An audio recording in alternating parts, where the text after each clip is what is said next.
Hello दोस्तों, तो हो जाइए आप लोग तैयार। बहुत ही बवाल गर्दा मचाने वाले हैं आप लोगों का ट्रेंडिंग स्टार, जिनको आप लोग इतना प्यार करते हैं, खेसारी लाल यादव।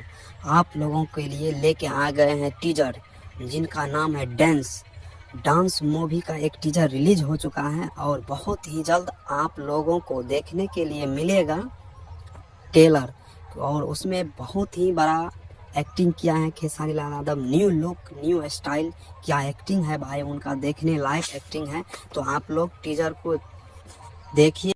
और आप लोगों को बता देना चाहता हूँ, यह मूवी और ट्रेलर जो भी आएगा ग्लोबल म्यूजिक जंक्शन से ही आएगा।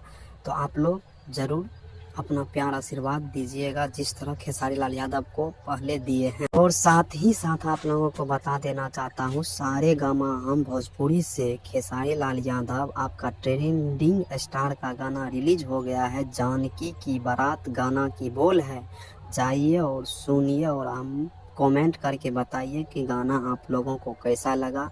और हमारे चैनल को सब्सक्राइब कर लीजिए इसी तरह नया नया अपडेट के लिए। जय हिंद दोस्तों।